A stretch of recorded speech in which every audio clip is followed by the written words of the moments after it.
Kembali lagi di sini dengan saya Chandra. Kali ini saya akan membawakan alur cerita film yang berjudul The Target. Film ini berasal dari Korea Selatan. Film yang dirilis pada tahun 2014 ini mengisahkan tentang seorang mantan tentara pembunuh bayaran yang sudah insaf dari pekerjaannya. Namun dirinya masih terjebak dalam kasus pembunuhan CEO di Korea Selatan, sehingga banyak orang yang mengincar nyawanya. Tanpa menunggu berlama-lama, langsung saja kita mulai alur cerita filmnya. Tapi sebelum itu, seperti biasa, intro dulu.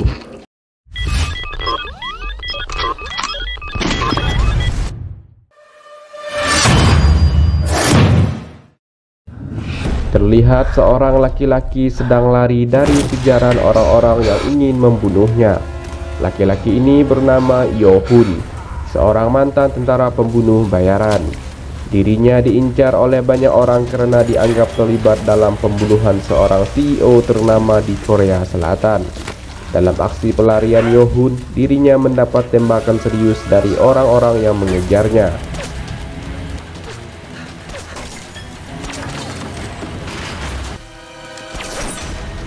Ketika sedang lari dari kejaran, Yohun tak sengaja ditabrak oleh sebuah mobil yang sedang melaju saat cuaca hujan. Dua orang yang mengejar Yohun pun langsung pergi dari tempat kejadian tersebut.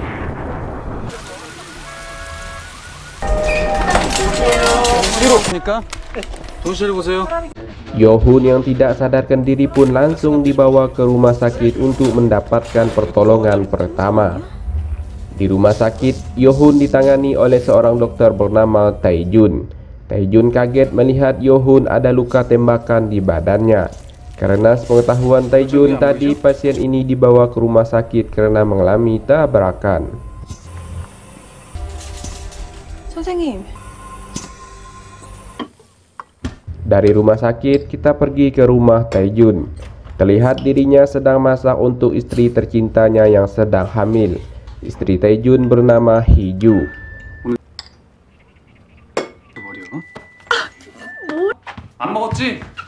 Ketika Taejun selesai mengganti pakaiannya, tiba-tiba saja Taejun mendapat pukulan dari orang yang tak kenal di dalam rumahnya, yang membuat Taejun pun pingsan. Istrinya Hiju juga diculik oleh orang tak dikenal tersebut. Setelah sadar dari pingsannya, Taejun mendapat telepon dari orang yang sudah menculik istrinya. Pelaku penculikan tersebut meminta Taejun untuk mengeluarkan pasien bernama Yohun dari rumah sakit. Jika Taejun gagal melakukan tugasnya, maka Hiju, istri Taejun, akan dibunuh. Di rumah sakit terlihat Yohun sedang diawasi oleh pihak kepolisian. Tentu saja ini akan menyulitkan bagi Taejun untuk membawa lari Yohun dari rumah sakit. Di rumah sakit kita berkenalan dengan Yongju dan Seonbae dari kepolisian unit anti kejahatan Korea Selatan. Taejun yang tidak punya banyak waktu, ia pun segera beraksi untuk mengeluarkan Yohun dari rumah sakit dengan cara mengelabui Seonbae yang sedang berjaga. Namun sayang, aksi Taejun ketahuan. Seonbae yang mencoba menggagalkan aksi Taejun pun harus pingsan setelah mendapat dentuman dari Taejun. Selain itu juga Yongju dan satu rekannya yang polisi juga sedang memantau aksi Taejun dari ruang CCTV. Yohun yang sudah sadar dari komanya tiba-tiba saja menyerang Taejun yang ingin membawanya keluar dari rumah sakit. Taejun juga menjelaskan agar Yohun ikut bersamanya untuk membebaskan istrinya. Namun permintaan Taejun ditolak Yohun. Yohun memilih untuk keluar dari rumah sakit dengan caranya sendiri. Taejun yang tidak ingin Yohun lepas begitu saja, dirinya pun segera mengikuti Yohun. Termasuk Yongju juga segera pergi menangkap Yohun. Tepat di lorong sepi, Yohun mendapat serangan dari Yongju. Namun Yohun mampu mengalahkan polisi wanita ini dengan mudah. Yohun pun berhasil memborgol Yongju dan dirinya pun dengan santai menuju keluar dari rumah sakit.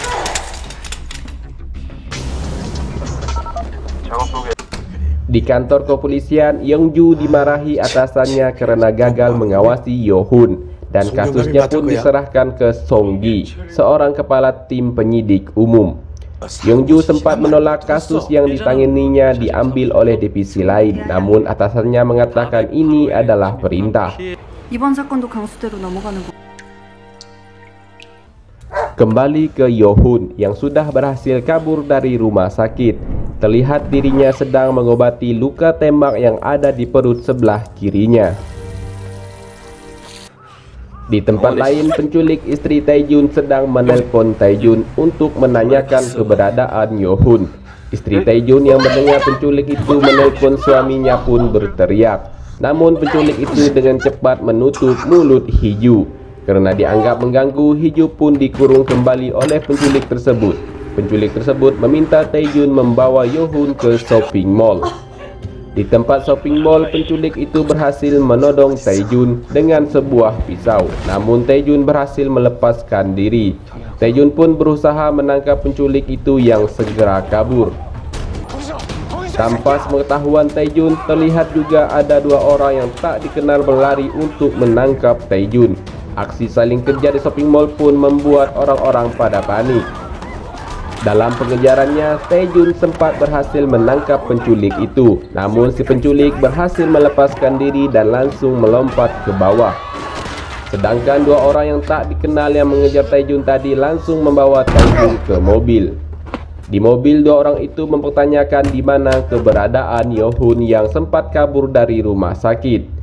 Taejun mengatakan dirinya tidak mengetahui. Mendengar jawaban Taejun seperti itu, langsung saja sebuah pistol diacungkan ke wajah Taejun. Taejun yang tidak mengetahui di mana keberadaan Yohun pun akan ditembak.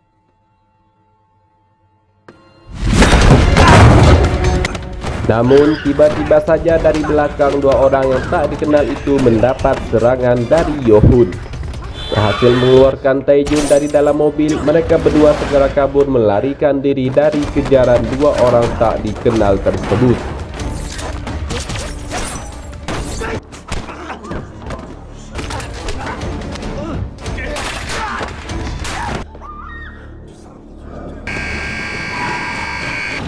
Kembali ke si penculik tadi. Terlihat istri Taejun sedang pingsan di atas. Si penculik itu pun segera membantu istri Taejun.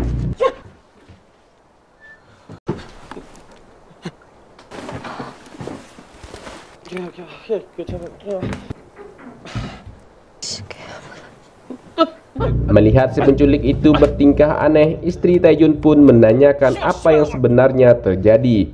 Si penculik itu pun lalu menceritakan semuanya, bahwa dirinya bernama Seong-hun dan memiliki saudara bernama Yohun. Dulunya mereka tinggal bersama dengan bahagia. Suatu hari, Seong-hun mendapat telepon dari seseorang yang akan memberinya pekerjaan. Pekerjaan yang didapatkan mereka berdua pun cukuplah mudah. Mereka berdua diminta untuk datang ke sebuah gedung perkantoran, ruangan nomor 408. Tugasnya hanya mengambil sebuah dokumen yang tertinggal di sana. Saat memasuki ruangan, Yohun dikejutkan dengan seorang laki-laki berkacamata yang duduk di kursi sudah tidak bernyawa lagi karena mendapat tembakan dari orang yang tidak diketahui. Laki-laki yang mati tersebut adalah seorang CEO ternama di Korea Selatan. Seong-hun yang menunggu di pintu lift pun dikagetkan dengan suara tembakan. Semenjak kejadian itu, Seong-hun dan Yohun terpisah sudah cukup lama. Itulah yang membuat Seong-hun mau melakukan segala hal demi bertemu Yohun saudaranya. Dari sinilah kita baru mengetahui kenapa Yohun selalu diincar oleh orang-orang. Karena Yohun dituduh sudah membunuh seorang CEO. Sedangkan si penculik yang bernama Seong-hun menculik istri Taejun karena ingin membantu saudaranya Yohun keluar dari rumah sakit agar tidak ditangkap oleh pihak kepolisian atau dari orang-orang yang menginginkan nyawanya melalui tangan dokter Taejun. Di tempat lain, Taejun menelpon Yongju, polisi yang pernah bertemu dengannya ketika di rumah sakit. Taejun mengatakan dirinya sedang bersama Yohun dan istrinya juga saat ini sedang diculik. Taejun meminta agar polisi bisa membantu membebaskan istrinya. Saat Yohun akan pergi, tiba-tiba saja Yongju muncul dan langsung menodongkan senjata ke arah Yohun. Tak lama kemudian, Songgi dan tim penyidik lainnya pun datang. Belum sempat membawa Yohun ke kantor polisi, si penculik Seong-hun tiba-tiba menelpon Tae-jun, meminta agar Yohun segera dibawa ke tempatnya.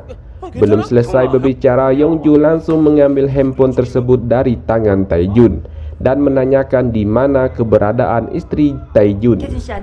Si penculik yang mengetahui itu suara dari pihak kepolisian, ia pun langsung mengatakan bahwa dirinya dan Yohun bukanlah pembunuh. Mereka hanya dijebak oleh orang yang tidak dikenal. Mendengar jawaban dari si penculik, Yong-ju merasa ada yang tidak beres dengan kasus ini.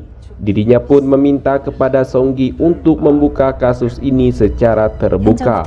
Songgi pun terlihat gelisah. Yong-ju juga curiga dengan gerak-gerik Songgi, yang sepertinya Songgi sudah mengetahui siapa pelaku sebenarnya atas pembunuhan CEO ternama Korea Selatan. Namun tanpa diduga-duga, dari arah belakang Songgi menembak Yong-ju yang tepat mengenai kepalanya. Yong-ju pun mati di tempat. Songgi membunuh Yong-ju karena dianggap sudah mulai mengetahui tindak kejahatannya dan timnya selama ini. Songgi dan timnya pun segera pergi dari tempat tersebut. Di dalam mobil, Songgi menelpon Jang Pil-ju, seorang bos pengusaha besar di Korea Selatan. Ternyata selama ini Songgi dan Jang Pil-ju bekerja sama membunuh CEO ternama Korea Selatan dan menjebak Yohun dan Seong-hun sebagai pembunuhnya. Jang Pil-ju juga sudah membayar mahal Songgi untuk menyelesaikan kasus pembunuhan CEO tersebut. Terungkap sudah dalang dari semua kasus ini adalah Songgi dan Jang Pil-ju. Kembali ke Yohun dan Tae-jun. Yohun berhasil melumpuhkan dua orang polisi yang sedang menjaganya dan berhasil mendapatkan informasi di mana lokasi istri Tae-jun dan si penculik itu berada.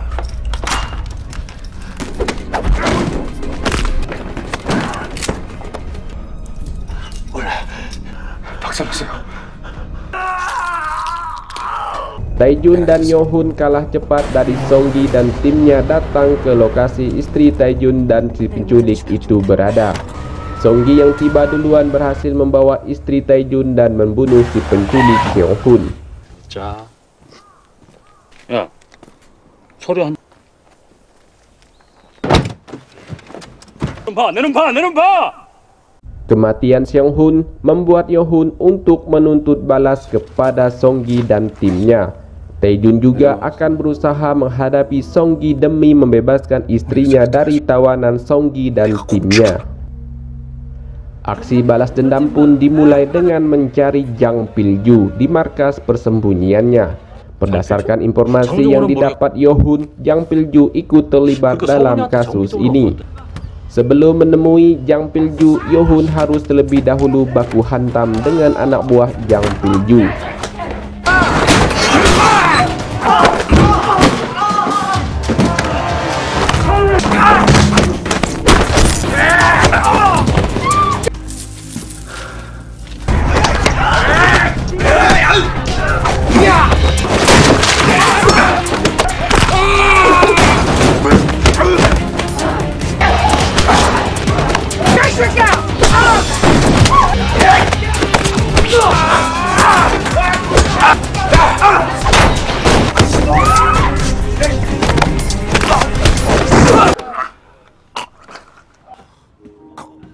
Jang Pil-ju yang sedang dipijit langsung mendapat serangan dari Yohun.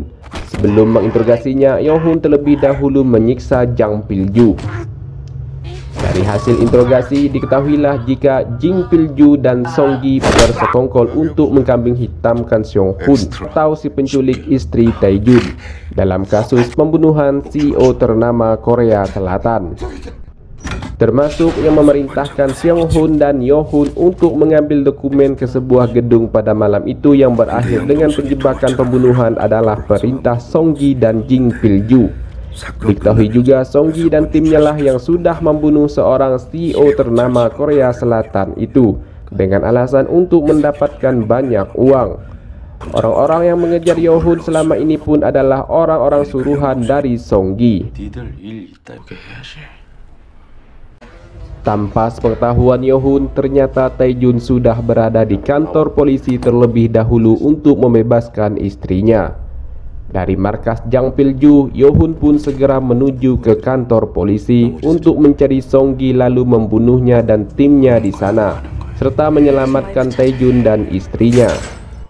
Dari ruangan interogasi kepolisian, Taejun berhasil kabur untuk mencari di mana istrinya ditahan. Sementara Yohun berhasil meletakkan satu buah mobil di luar kantor polisi, sehingga membuat polisi di sana panik termasuk Songgi dan anak buahnya.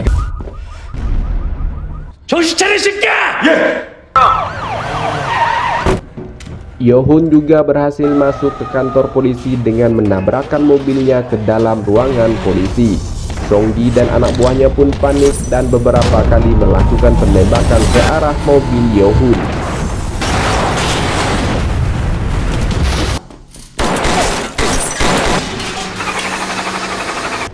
Perlahan tapi pasti, satu persatu anak buah Songgi berhasil dibunuh oleh Yohun.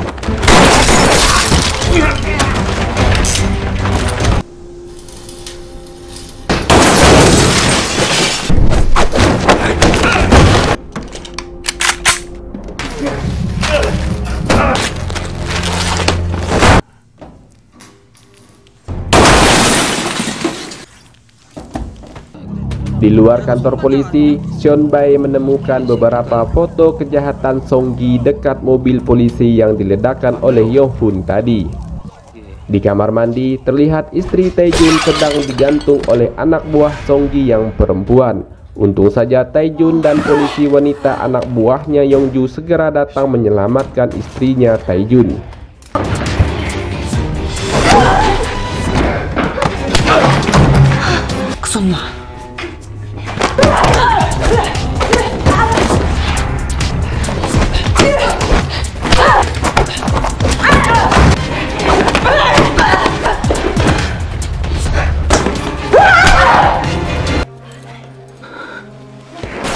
Kembali ke Yohun, setelah berhasil membunuh semua anak buah Songgi, kini giliran Songgi sendiri yang harus mati di tangan Yohun.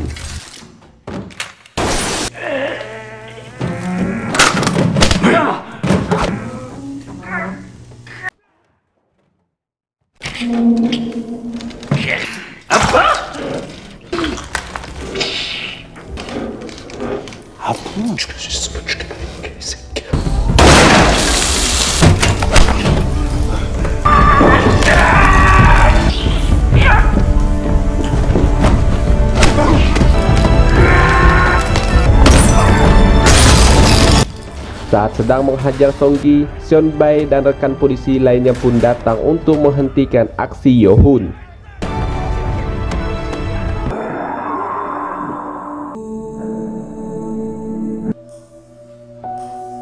Yohun pun harus ditangkap oleh pihak kepolisian karena telah membuat kekacauan di kantor polisi. Sedangkan Songgi ditangkap karena telah melakukan pembunuhan terhadap CEO ternama Korea Selatan. Sementara itu, istri Taejun harus mendapat perawatan di dalam ambulans sambil ditemani oleh suaminya Taejun.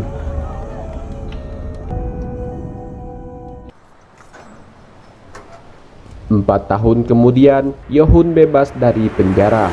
Saat sedang duduk di sebuah halte, Taejun datang menemuinya dengan membawakan seekor anjing untuk Yohun. Terlihat juga Taejun menggendong anaknya yang sudah tumbuh dewasa.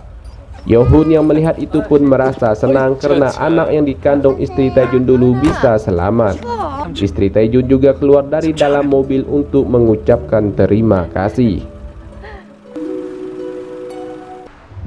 Dan film pun tamat. Terima kasih buat kalian yang sudah menonton alur cerita film ini. Mohon maaf jika ada salah kata dalam penyampaian. Jangan lupa bantu like, komen, dan subscribe channel YouTube ini. Saya Chandra, sampai jumpa lagi di video alur cerita film berikutnya.